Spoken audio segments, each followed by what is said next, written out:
Today we are going to discuss about New Education Policy 2020 Ability Enhancement course. The course name is Developing Thinking. In Developing Thinking today we are going to discuss about collaborative thinking. Myself, Dr. Abhijit Singh Jadeja, Associate Professor and Principal in charge, Sri C.J. Patel College of Computer Studies, BCA. We are starting with Chinese proverb, tell me and I will forget, show me and I may remember, involve me and I will understand. ये बात कहने का मतलब यह है कि कोई भी प्रोजेक्ट बेस्ड लर्निंग में ग्रुप में कोलैबोरेटिव का मतलब ही ग्रुप होता है। ग्रुप में यदि आप काम करते हैं तो वो अच्छी तरह से आपको याद रहता है। ये चाइनीज प्रोवर्ब जो एक लर्निंग पेडागोजी दिखा रहा है। समाज के लिए एजुकेशन के गोल क्या होने चाहिए? इन्वॉल्वमेंट, समाज की हर एक कार्य में इन्वॉल्वमेंट होना, कोऑपरेशन एंड टीम वर्क। इंसान एक सामाजिक प्राणी है तो टीम वर्क में, समाज में आप अकेले नहीं रह सकते। कोऑपरेशन से मतलब एक दूसरों के साथ सहयोग की भावना से और टीम वर्क के साथ आगे बढ़ना चाहिए। और जिस समाज में आप रहते हैं उसकी रिस्पॉन्सिबिलिटी उठाना, मतलब कम्युनिटी रिस्पॉन्सिबिलिटी।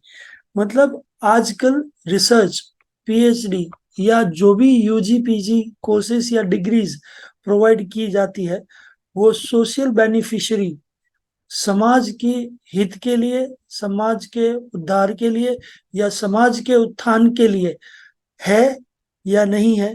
इसीलिए ability enhancement course new education policy में आज डेवलपिंग थिंकिंग में हम लोग कोलैबोरेटिव थिंकिंग का टॉपिक डिस्कस कर रहे हैं, जो कि एजुकेशन के गोल्स क्या होने चाहिए जो समाज के फायदे में है और समाज के नव निर्माण के लिए इसको यूज किया जा सकता है या समाज को अच्छा बेहतर बनाया जा सकता है।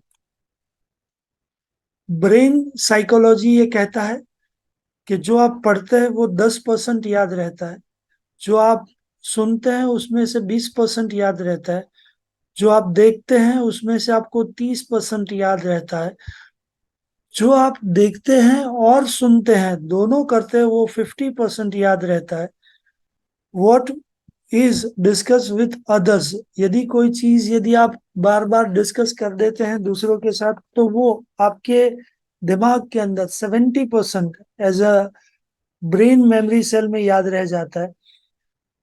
और यदि आप पीबीएल प्रोजेक्ट बेस्ड लर्निंग करते हैं, मतलब कि कंप्यूटर है, साइंस है, ऐसे प्रैक्टिकल सब्जेक्ट के अंदर जब आप खुद का पर्सनल एक्सपीरियंस, कोडिंग, प्रोग्रामिंग, ये सब चीज आप अभी बीसीए में पढ़ रहे हैं तो ये आपको 80% याद रहता है।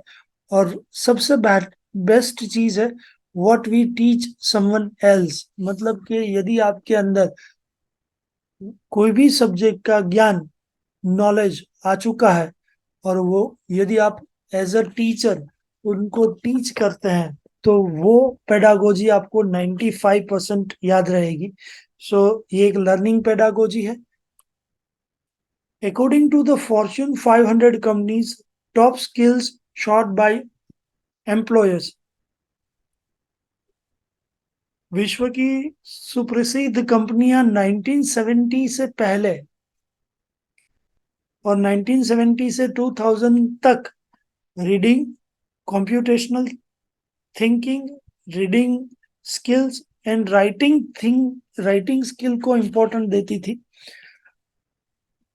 2000 सेंचुरी के अंदर सबसे पहला व्यक्तिगत, कोई भी व्यक्ति के डेवलपमेंट के लिए, पर्सनल डेवलपमेंट के लिए बहुत मायने रखा जाता है इंटरपर्सनल स्किल्स, मतलब उसका चारित्र निर्माण, उसकी inner abilities, second, problem solving, जो कि कंप्यूटर साइंस के अंदर मेन माना जाता है। फिर प्रॉब्लम कंप्यूटेशनल हो, सोशल बेस हो, फ्रेंड्स बेस हो, फैमिली बेस हो। So problem solving technique is very important. And number one, teamwork. In team, how you perform. Collaborative thinking is also part of teamwork. So 2000 ईस्वी सन 2000 मतलब कि 2000 century के बाद जो कोई स्किल यदि ग्रो कर रही है वो ये तीन स्किल है।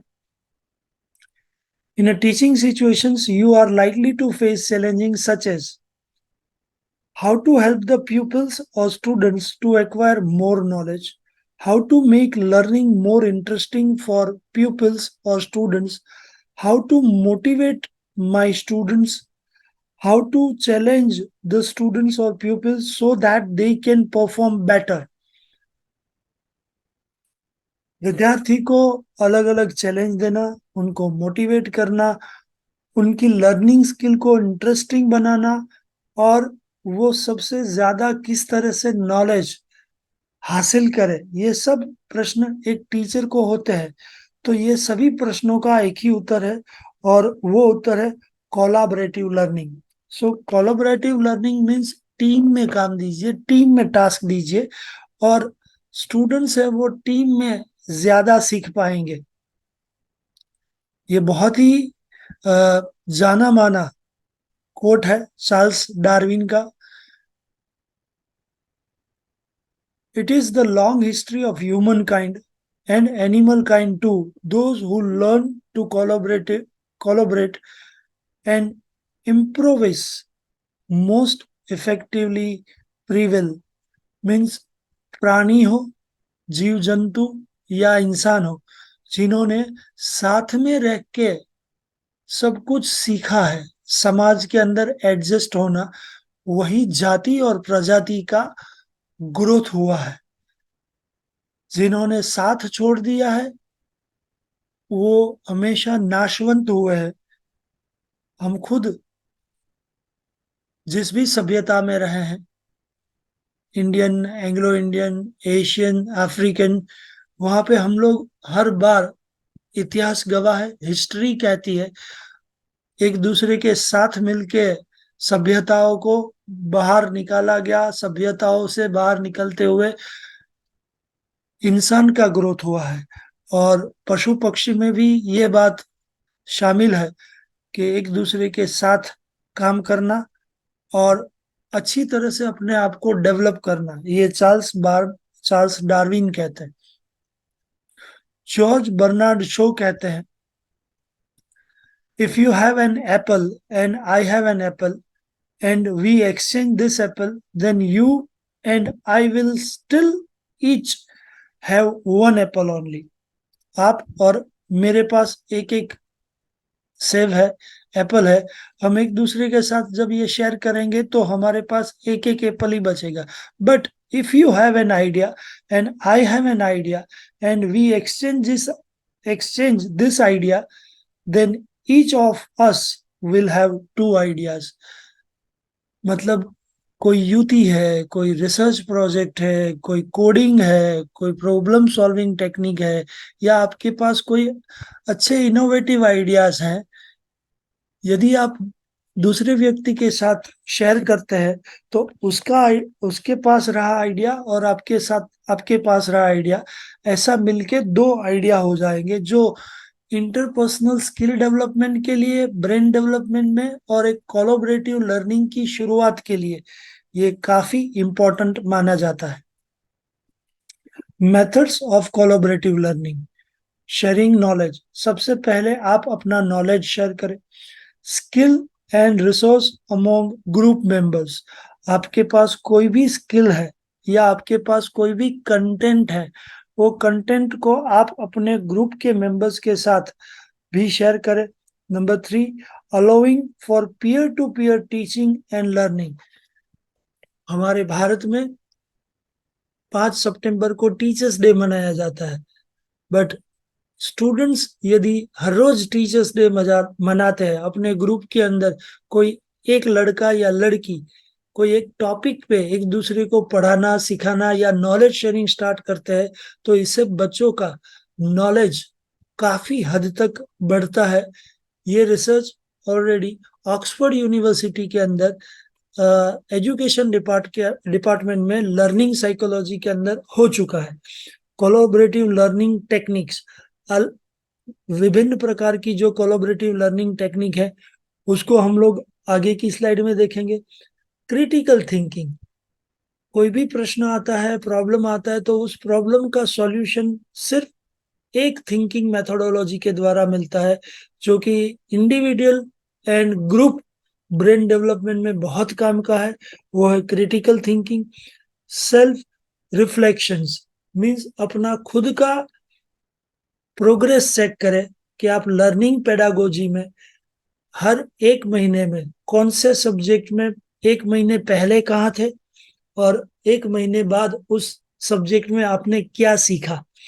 लास्ट, कम्युनिकेशन एंड कोलैबोरेशंस, एक दूसरे के साथ बात करें, एक दूसरे के साथ चर्चा करें, एक दूसरे के साथ ग्रुप डिस्कशन करें, एक दूसरे के साथ नॉलेज शेयर करें, एक दूसरे के साथ इंफॉर्मेशन शेयर करें। यही सही अर्थ में कोलैबोरेटिव लर्निंग है। Challenges of collaborative learning and teaching, यदि एक टीचर कोलैबोरेटिव लर्निंग इंप्लीमेंट करता है तो उसको चैलेंजेस भी होते हैं। Presence of professional teaching staffs, मतलब हमारे पास जो प्रोफेशनल टीचिंग स्टाफ है, जिनके पास समय की मर्यादा होती है, बहुत कम टाइम के अंदर उनको अपने कंटेंट और अपना लेक्चर पूरा करना है, तो उनको थोड़ा दिक्कत रहता है। वॉइस गोइंग अनहियर्ड, मतलब कि बहुत बार ग्रुप डिस्कशन में सेल्फ मोमोरिंग या बच्चे क्लास के अंदर अंदर अंदर कुछ ज्यादा ही अनप्रोफेशनल बन के आवाज करते हैं, जिससे दूसरे लोगों की थिंकिंग डेवलपमेंट नहीं हो सकती। इफेक्टिव प्लानिंग, यदि आप क्लास के अंदर बच्चों के साथ ग्रुप डिस्कशन करते हैं और उनको कोई ग्रुप डिस्कशन का टॉपिक दे देते हैं या कोई लिटरेचर रिव्यू दे देते हैं या बुक रिव्यू दे देते हैं, तो आपका जो प्लानिंग है, लेसन प्लानिंग है, वो मे बी एनहांस हो जाएगा, एक्ससीड हो जाएगा या बढ़ जाएगा। तो जब भी कोलैबोरेटिव लर्निंग टीचिंग लर्निंग की बात आती है तो वो ऑलवेज आपके प्लानिंग के अंदर लेसन्स को बढ़ा देगा। पार्टीशंस प्रॉब्लम, मतलब कि आप जिस बच्चों का ग्रुप बनाते हैं वो ग्रुप किस प्रकार के हैं, क्लेवर बच्चों के, एक्टिव बच्चों के, पैसिव बच्चों के, इंटरेक्टिव बच्चों के, मतलब कि जो आप पार्टीशंस कर रहे हैं स्टूडेंट्स के, तो स्टूडेंट के पार्टीशंस मेरे ख्याल से ऐसे होने चाहिए कि हर एक ग्रुप में विभिन्न प्रकार के स्टूडेंट्स होने चाहिए। Active participations, interactive participations, passive participations, तभी पूरे ग्रुप के साथ समाज का उद्धार हो सकता है। Last, availability of resource and tools, बहुत बार ग्रुप डिस्कशन या कोलैबोरेटिव के अंदर कोलैबोरेटिव लर्निंग को इंटरेस्टिंग बनाने के लिए projectors, audio visuals, animations, drama play, ये सब चीजों की जरूरत रहती है। तो मे बी आपके पास technical projectors, electric power, sound, animation जैसी चीज कभी कभी नहीं भी हो सकती है as a teacher. Example of collaborative learning, discussion between team, हमेशा शुरुआत यहां से करें। Sharing opinions, round robin discussion, बच्चों के बीच में कोई ऐसा टॉपिक रखे जिससे बच्चे अपने प्रतिभाव पॉजिटिव वे में और नेगेटिव वे में, नेगेटिव की जगह पे मैं ऑपोजिट ज्यादा सही मायने में बोलना चाहूंगा, अपने प्रतिभाव रखे। इससे कोलैबोरेटिव लर्निंग की शुरुआत होगी। रेसिप्रोकल टीचिंग, रेसिप्रोकल टीचिंग का मतलब है आपको बच्चों को थोड़े टूल्स के साथ समझाना पड़ेगा। फिश बॉल, जब फिशिंग सीखना है, फिशिंग के बारे में जानना है, तो जिग्सो करके एक पजल आती है जो वुडन ब्लॉक्स की होती है, और 3-4 स्टूडेंट्स मिलके इस पजल को सॉल्व करते हैं। फिर असाइनमेंट सिर्फ लिखने के लिए ना दें, क्योंकि writing is again a passive learning और पैसिव एक्टिविटी। सो असाइनमेंट की डिस्कशन करें स्टूडेंट्स के साथ क्लास के अंदर। Problem solving, problem solving is a demand, problem solving skill is a very much demandable skill in next decade और next few year also। और problem solving के लिए फिर वो कंप्यूटेशनल प्रॉब्लम हो, सोशल प्रॉब्लम हो, फैमिली प्रॉब्लम हो, या आपके फ्रेंड्स के अंदर कोई प्रॉब्लम हो, तो उस वो स्किल डेवलप करने के लिए स्टूडेंट्स को अलग अलग केस स्टडीज दीजिए। केस स्टडीज के अंदर स्टूडेंट्स का विजन पहचानिए कि वो केस स्टडीज में कितने डेप्थ तक जाता है, कितने डेप्थ तक हम लोग उनको मोटिवेट करते हैं कि अलग अलग पहलू को देखें। Involving a team members, problem solving के लिए जितने ज्यादा दिमाग इकट्ठे होंगे उतना अच्छा प्रॉब्लम सॉल्विंग होगा। So if you start with semester one programming in C or HTML or web designing, please try to work in group. Graphical presentations. A picture can say 1,000 words. बहुत सारे डेटा सेट को pie chart में, bar chart में, graph chart में, line chart में यदि convert कर दिया जाए तो वो बहुत ही इजी टू अंडरस्टैंड होगा। A layman can easily understand. और इस तरह से आप एक प्रकार से डेटा एनालिटिक्स को भी और डेटा विजुअलाइजेशन को भी रिप्रेजेंट करना सीखेंगे। राइटिंग एंड टीम गेम्स, हमेशा कुछ एक चीज को पढ़े और पढ़ने के बाद अपने शब्दों में लिखे। फिर आपके कोई भी सब्जेक्ट का टॉपिक हो, या आपने कोई न्यूज आर्टिकल पढ़ा है, या कोई टीवी चैनल में न्यूज देखी है, उसको अपने खुद के हाथों से अपनी खुद की समझ से लिखे। डायलॉग लिखना स्टार्ट करें। कोई भी मूवी है जो आपकी फेवरेट मूवी है, उसके एंड को, इसके स्टार्टिंग को एडिट किया जा सकता है, एक प्रोबेबिलिटी जनरेट करें। कंटेंट राइटिंग, कोई एक टॉपिक के अंदर आप अलग अलग प्रकार से अपनी राइटिंग स्किल को डेवलप करें। सम फ्रेंडली गेम्स, कभी कभी ग्रुप में गेम ज्यादा पॉपुलर होती है। आजकल यूथ, यंग जनरेशन्स जो गेम खेलते हैं, फिर वो पबजी है, बैटलफील्ड है, कॉल ऑन ड्यूटी है, या आजकल सोशल मीडिया के अंदर भी बहुत सारी ऐसी गेम है जो कि social media platform like Facebook, वहां पे खेली जाती है। पहले कैंडी क्रश हुआ करता था, फिर फार्म विला है। तो उसको हमेशा ग्रुप में खेला जाता है, और ये कोलैबोरेटिव लर्निंग का एक बहुत ही अच्छे एग्जाम्पल के अंदर माना जाता है। Example of collaborative learning activities, information learning groups. Information learning groups का मतलब है आप जो कुछ देखते हैं, मोबाइल में सीखते हैं, गूगल से सीखते हैं, विकिपीडिया से सीखते हैं, उसमें आपका थिंकिंग कैसा है। फिर वो आपके थिंकिंग के ऊपर आप कोई भी 3, 4, 8, 10 टॉपिक के पेयर बनाते हैं, और वो टॉपिक का जो भी पेयर बनाएंगे उनको आप शेयर करते हैं आपके ग्रुप के साथ या नहीं। डिस्कशन और प्रॉब्लम सॉल्विंग इन ग्रुप्स, कोई भी टॉपिक आपने उठाया तो उसके अंदर क्या क्या चैलेंजेस है, क्या क्या प्रॉब्लम है, उसको कैसे ओवरकम किया जा सकता है, उसको कैसे सॉल्व किया जा सकता है। ये है इंफॉर्मेशन बेस के ऊपर आपकी प्रॉब्लम सॉल्विंग टेक्निक। और हो सके तो अपनी साइकोलॉजी डेवलप करने के लिए गैलरी वॉक करे, कोई आर्ट गैलरी का विजिट करे, कोई स्कल्पचर्स गैलरी का विजिट करे। जो चीज आप देख रहे हैं उसको कुछ ज्यादा ही शांति से देखें। उसके बाद उसकी इंफॉर्मेशन है वो गूगल से या विकिपीडिया से या टेक्नोलॉजी टूल्स की मदद से एनहांस कीजिए, एड ऑन्स कीजिए, और उसके ऊपर तुरंत आर्टिकल बनाना स्टार्ट कर दीजिए।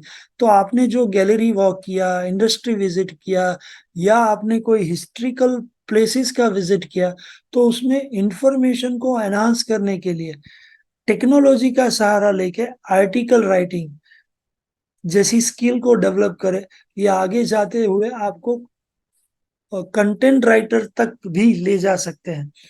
फॉर्मल लर्निंग ग्रुप्स या प्रैक्टिकल बेस्ड लर्निंग ग्रुप्स जो है, उसके अंदर आता है जिग्सो ग्रुप। जिग्सो ग्रुप मतलब कि कोई भी प्रैक्टिकल टूल्स लेके, मैंने जैसे पहले बताया वैसे लकड़े के या वुड के ब्लॉक्स के साथ कुछ काम करना, पहले ताश के पत्तों के साथ महल बनाने की जो एक्टिविटी थी, ये भी एक बहुत अच्छी कोलैबोरेटिव एक्टिविटी मानी जाती थी। सिमुलेशन, रोल प्ले एक्सरसाइज, हो सके तो कोई भी चीज को प्ले में, मतलब नाटकीय रूप में, या जिसको हम लोग बोलते हैं ना स्टेज ड्रामा के रूप में स्टार्ट करें। सिम्युलेशंस अवेलेबल है तो सिम्युलेशन काफी सेफ माना जाता है। टेक्नोलॉजी में सिम्युलेशंस को खास इंपॉर्टेंट दिया गया है। कोई भी फ्लाइट डायरेक्ट पायलट को डायरेक्ट नहीं दी जाती है, उसको सिम्युलेटर में रख के सिम्युलेशन से दिखाया जाता है। आजकल इंडियन रेलवे के अंदर भी सिम्युलेशन है, बहुत सारी अच्छी मेट्रो और मेगा सिटी के अंदर कार ड्राइविंग का भी सिम्युलेशंस आजकल आ गया है। तो ये सिम्युलेशंस हैं, वो भी एक प्रकार का visualise technology based collaborative learning है, जिससे एक सेफ और विन विन सिचुएशन को खड़ा किया जा सकता है। डिबेट्स, अंदर अंदर चर्चा करना एक दूसरे के साथ, कोई फेवर में तो कोई ओपोज में अपने प्रतिभाव को रखते हैं। Group discussion is a part of it and it will be useful for this.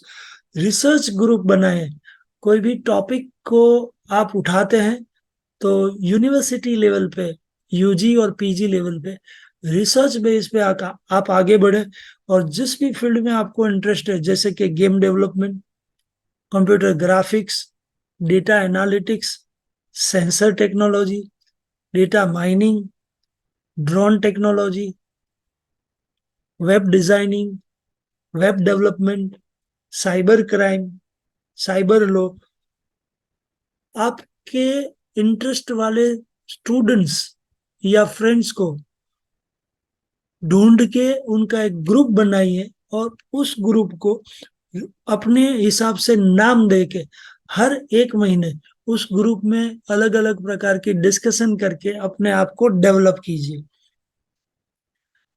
Collaborative learning के बेनिफिट्स एंड पिटफॉल्स, मतलब के डिसएडवांटेज, ये एग्जाम के लिए बहुत ही इंपॉर्टेंट चीज।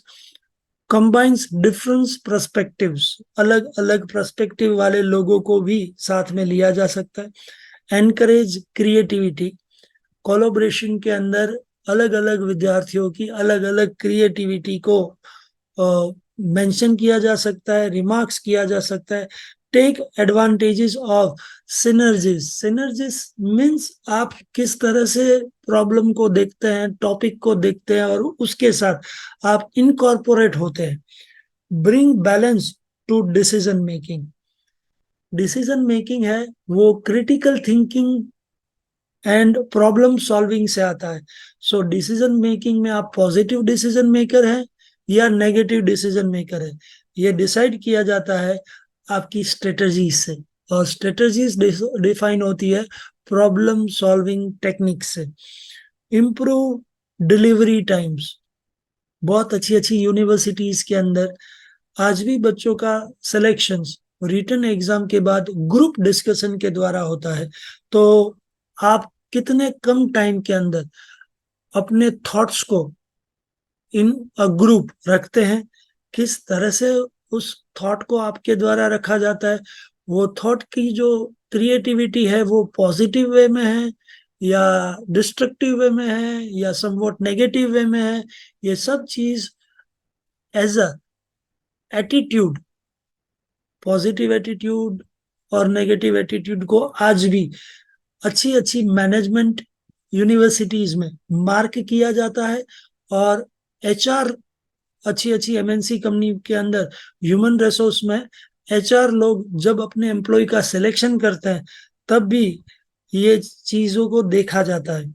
यदि डिसएडवांटेज देखा जाए तो irrational decision making due to group thinking, मतलब कोई एक सेंट्रल थॉट पे यदि ग्रुप काम नहीं करता है तो इररिलेवेंट, मतलब कि अपने टॉपिक से ग्रुप बाहर जाके एक्स्ट्रा टॉपिक पे डिस्कशन पे आ जाता है या ट्रैक बदल लेता है।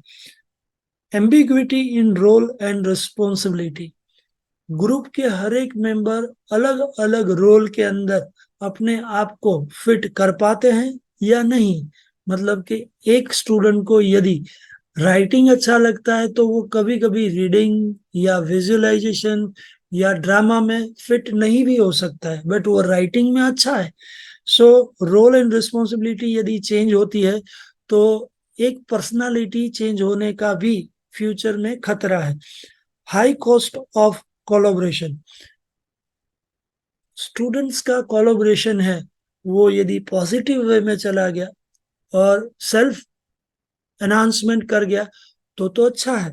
बट यदि कुछ एक स्टूडेंट्स का ग्रुप है वो टॉपिक से हटके नेगेटिव वे में या उसका डिस्ट्रक्टिव वे में चला गया तो उसकी बहुत हाई कॉस्ट पे करनी पड़ेगी। लॉन्गर डिसीजन टाइम्स, जब भी कोई टॉपिक ग्रुप डिस्कशन में या डिबेट में जाता है वो हमेशा सबसे ज्यादा टाइम लेता है।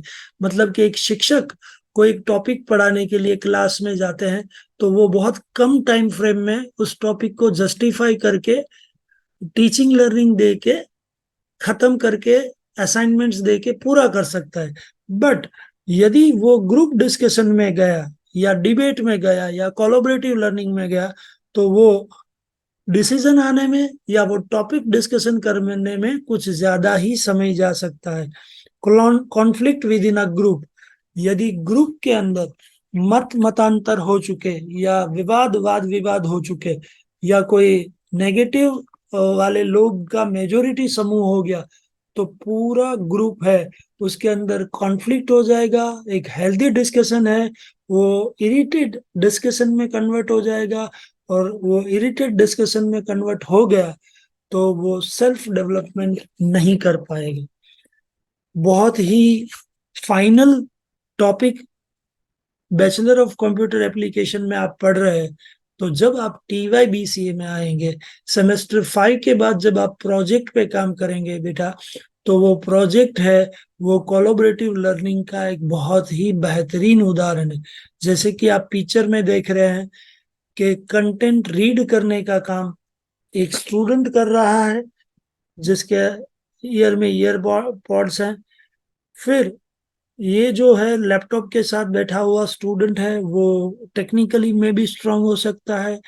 उसके डिजाइनिंग के अंदर ये गर्ल और ये गर्ल ये वेब डेवलपमेंट के कोई प्रोजेक्ट में उनको हेल्प किया जा सकता है।